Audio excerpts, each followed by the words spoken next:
कि सरकार के पास हमारी जितनी भी प्रॉपर्टी है वो किसी भी लेवल की हो, वक्फ हो, नॉन वक्फ हो, सेंट्रल हो, स्टेट हो, प्राइवेट प्रॉपर्टी है, सबके रिकॉर्ड सरकार के पास हैं।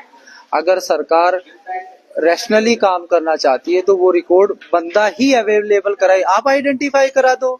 सरकार किस लिए? सरकार के पास क्या 1857 से लेके आज तक रिकॉर्ड नहीं है? तो सरकार को चाहिए कि वो अपने उस रिकॉर्ड को सामने पेश करे। आम आदमी, आपके पास पढ़ना आपको आता नहीं, अभी सिटीजनशिप एक्ट के पास आप बोलो 1990 का वो लेके आओ, 1960 का वो लेके आओ, किसको फिक्र थी? आप इतने साल हो गए, आपके फादर का। वक्त को समझना पड़ेगा कि वक्त प्रॉपर्टी है कि ये गरीबों के लिए था, जो मालदार और जो साहिब हैसियत समझदार लोग थे कि गरीबों को उनके लिए वक्फ है। लेकिन सरकार यही तो कह रही है कि सुनो भाई, अवैध कब्जे की क्या बात है कि ये जो यहाँ बैठे हैं, मंदिर में बैठे हैं, मस्जिद में बैठे, जो ये बाहर बैठे हैं, क्या ये जो वो दान लेके जा रहे हैं ये अवैध लेके जा रहे हैं? अवैध लेके जा रहे हैं? नहीं, अवैध नहीं है वो। फिर उसे अवैध, अब अगर कोई कहे इस बात को कि अवैध लेके चोरी, भाई अगर मंदिर उठा के ले जाए, आपकी जेब काट के ले जाएगा तो अवैध माना जाएगा। लेकिन उसका मैं भी आपकी बात, आप भी मेरी बात समझने की कोशिश करिए।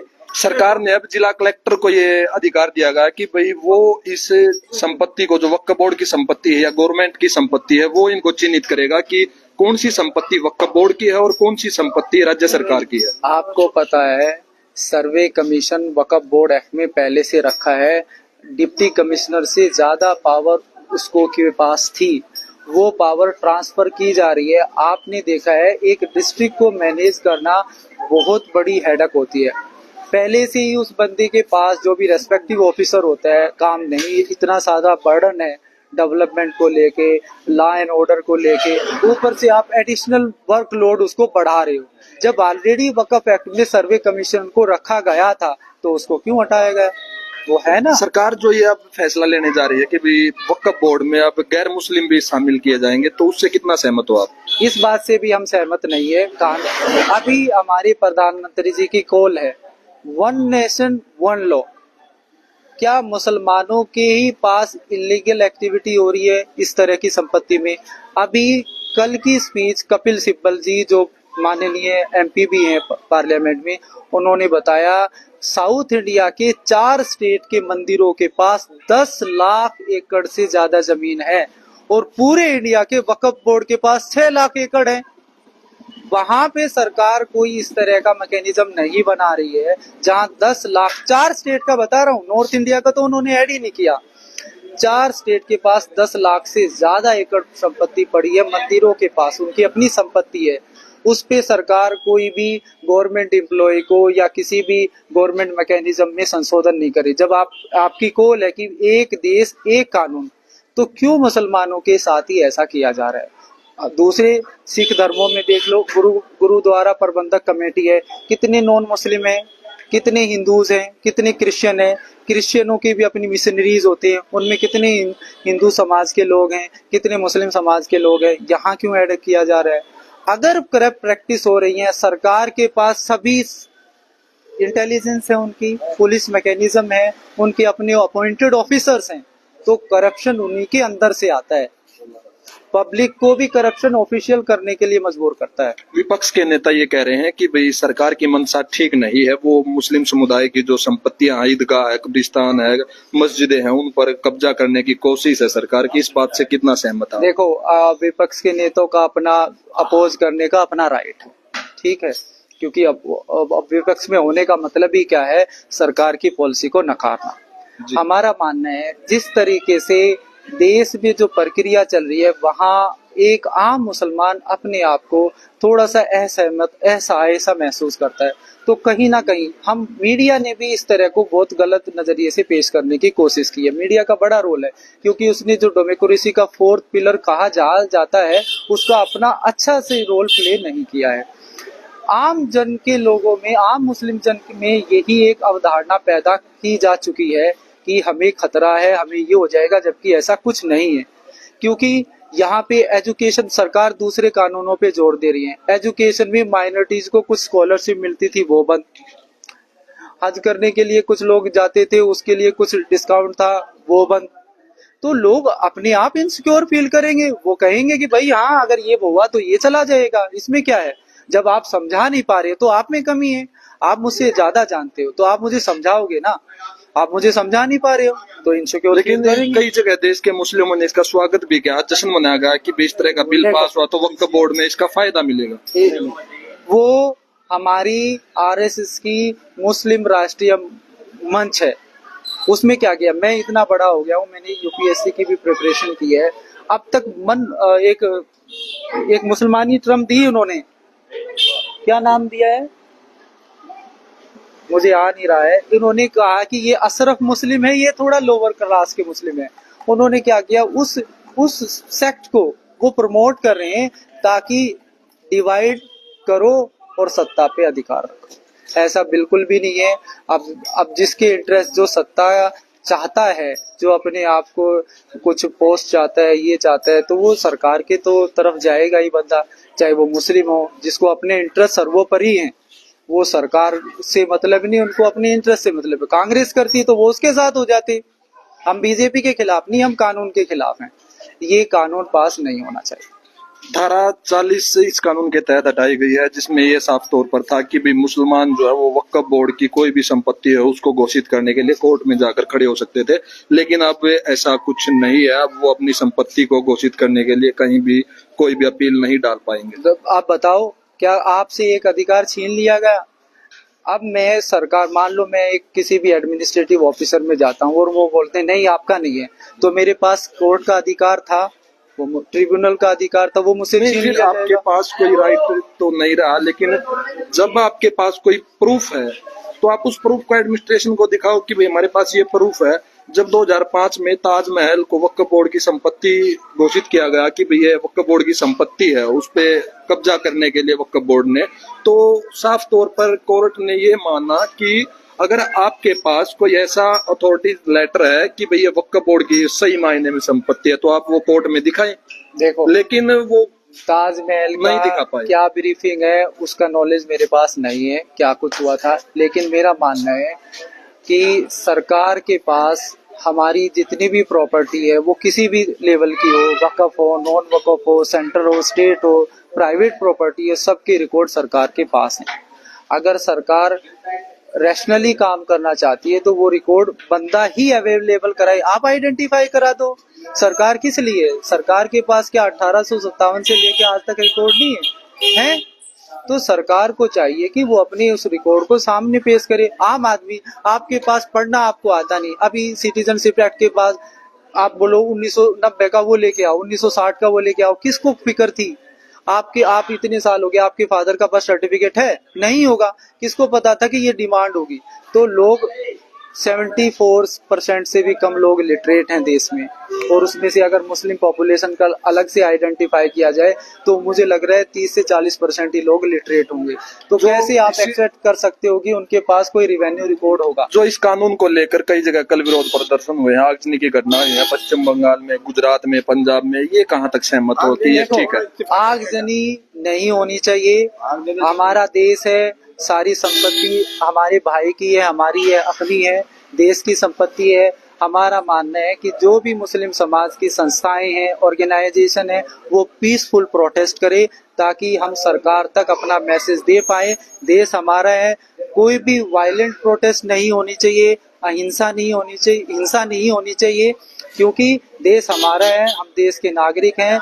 हमें पीसफुल, जैसे हमने एक एग्जाम्पल भी पेश किया है शाहीन बाग का, जो 6 महीने तक साल भर सर्दियों में रहा, तो इसी तरीके से हमें पीसफुल प्रोटेस्ट करने की जरूरत है। तो जो ये मामला हुआ है पूरा, आप इससे नाखुश नजर आ रहे हैं, लेकिन इस जगह कहीं सोनीपत में कोई बैठक आपके समुदाय के द्वारा की गई है कि भाई कोई प्रोटेस्ट किया जाएगा, या कोई बैठक लेकर एडमिनिस्ट्रेशन से या कोर्ट का सहारा लेकर आप पहुंचेंगे कहीं? हमारे शहर में इस तरह से जी मुसलमान अव्वल में तो पूरे मुल्क में इस पोजीशन में नहीं है कि वो टकराव का काम करे।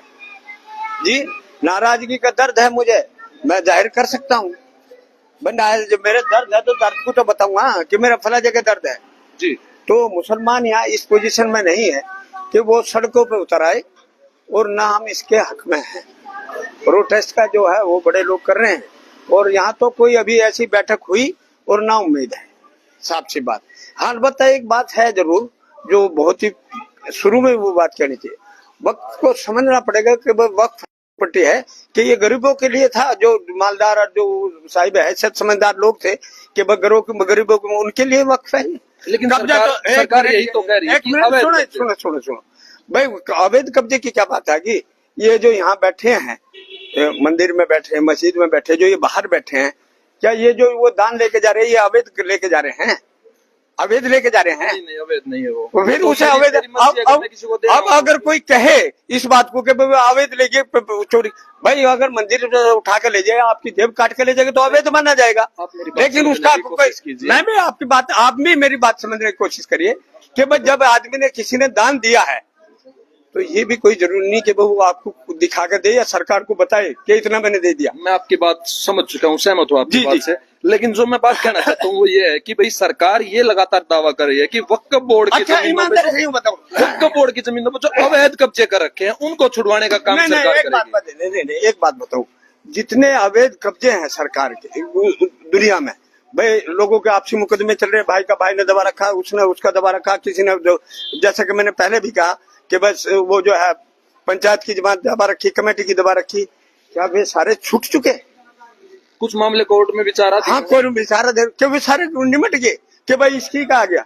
मेरे भाइयों बात यह है, इसे समझने की कोशिश करनी चाहिए आपको भी। ये सिर्फ और सिर्फ जैसा कि अभी मास्टर साहब ने बताया कि ये बांटने का और काटने का काम है, मुल्क को इससे बचाइए, ये है सबसे ज्यादा जरूरी। इसके नुकसान क्या है? अगर ये कानून अगर पास होता है तो इसके नुकसान क्या होंगे मुस्लिम समुदाय को? नहीं, नुकसान कुछ नहीं होने का। मुसलमान को तो नुकसान है ही नहीं, यकीनन मैं कसम खा कह रहा हूँ, मुसलमान को नुकसान नहीं है। नुकसान होगा आपको, नुकसान मुझे नहीं होगा, आपको होगा, आने वाली नस्ल को होगा। जो ये दिल में नफरत बैठती जाएगी, इसको नहीं रोक सकेगा कोई। जो भाईचारा आपसी खत्म होगा, इसको नहीं कोई नहीं। आपके नुकसान से मतलब क्या है? जब देश की सेकंड लार्जेस्ट पॉपुलेशन असहाय महसूस करेगी, जब आप उनके धार्मिक अधिकारों पर क्वेश्चन मार्क लगाएंगे तो कहीं ना कहीं एक अनरेस्ट पैदा होगा। बस ये है। और जब देश पीसफुल नहीं रहेगा तो बताओ डेवलपमेंट कहाँ, डेवलपमेंट का एजेंडा कहाँ है? आज देश में दुनिया भर में सबसे ज्यादा वर्क फोर्स हमारे पास है, ठीक है, वो किसी भी समाज का हिस्सा हो। अगर हम अपने समाज के यूथ को इन्हीं मसलों से उलझने में, सोल्व करने में लगा देंगे तो हम ग्लोबल पावर बनने का जो एजेंडा है, जो सपना हमें दिखाया गया है, वो कैसे पॉसिबल है? जब तक आप देखो, आप परिवार वाले हो, आपके घर में किसी एक को भी डिस्टर्बेंस है तो पूरा परिवार क्या है? डिस्टर्ब है। अब समाज का एक दूसरा सबसे बड़ा समूह जनसंख्या के आधार पर, वो अगर किसी भी रीजन से, बेशक वो समझे ना, इनसिक्योर अगर फील कर रहा है, असहाय फील कर रहा है, तो कहीं ना कहीं देश में डिस्टरबेंस होने के चांसेस होंगे। तो इंडस्ट्रियलाइजेशन का जो एजेंडा है, डेवलपमेंट है, सबको रोजगार है, सबको एजुकेशन है, वो कहीं ना कहीं हमारा पीछे छूटता चला जाएगा। और ग्लोबल और सुपर पावर जैसे जो सो कॉल्ड टर्म का इस्तेमाल किया जा रहा है, वो बस किताबी है, मीडिया में पेश किया जा रहा है, वो कभी भी सक्सेसफुल नहीं होगा। इसका नुकसान यही है कि देश का जो शांति और सौहार्दपूर्ण का व्यवहार है, उसमें कहीं ना कहीं एक फिक्र पैदा होगी जो देश के लिए अच्छी नहीं। और क्योंकि हम भी तो देश के नागरिक हैं, हमसे कहीं बाहर से एलियन थोड़े ही हैं कि ऊपर से आके कूद गए हैं यहाँ पे। अब generation to generation, even independence से लेके पहले से ही लोगों ने अपने, सभी लोगों का बलिदान भी है यहाँ। तो आप खुद भी इस बात को समझते हैं, बोले ना बोले, देश में इस वजह से लोग खुश नहीं होंगे तो कैसे तरक्की हो, बताओ? अब अगर देश में इस तरह से कोई हंगामा होता है इस कानून को लेकर तो उसकी जिम्मेवार कौन होगा? सरकार को समझना चाहिए कि देश की दूसरी सबसे बड़ी संख्या इस कानून से नाखुश है। जैसे आप देखो, किसान हमारे भाइयों ने कितना जतन किया, कितनी मेहनत की, 3 साल के लंबे संघर्ष के बाद सरकार को 3 बिल, जो भी एग्रीकल्चर से रिलेटेड बिल थे, वो वापस लिए गए। तो हमारा भी देश के सभी मुस्लिम नागरिकों से ये अपील है, सभी संस्थाओं से ये अपील है कि वक्फ बिल संशोधन अधिनियम 2024-25 जो भी है, उसका पीसफुल प्रोटेस्ट किया जाए। किसी कहीं पे भी हिंसा जैसी कार्रवाई को ना बढ़ाया जाए, ना उस पे काम किया जाए, क्योंकि देश हमारा है, सारे दूसरे पड़ोसी देश हैं, किसी की कोई भी संपत्ति वो हमारे देश की संपत्ति, हमारी अपनी संपत्ति है। सौहार्दपूर्ण तरीके से विरोध प्रदर्शन किया जाए ताकि सरकार को हम मैसेज दे सके कि मुस्लिम एक बड़ा तबका समाज का इस बिल से सहमत नहीं है, इसको वापस ले लिया जाए। और इसके अलावा आप सारी चीजें आपके सामने। चलो जी, बहुत बहुत धन्यवाद। देखिए, मुस्लिम समाज के कुछ लोग हमारे साथ मौजूद थे और इन्होंने कहा कि अगर इसे शांतिपूर्ण तरीके से प्रोटेस्ट अगर करके हम सरकार तक अपनी बात पहुंचाएं तो वो ठीक रहेगा। अगर आप किसी तरह का कोई हुड़दंग या दंगा फसाद करके देश में शांति भंग अगर करना चाहते हैं तो ये इसके बिल्कुल खिलाफ है। और इस वीडियो के माध्यम से आप कमेंट बॉक्स में जो आपकी राय है वो जरूर देना। वीडियो को लेकर आपकी जो भी राय है वो हमारे तक जरूर पहुंचाना। धन्यवाद। करते बंद।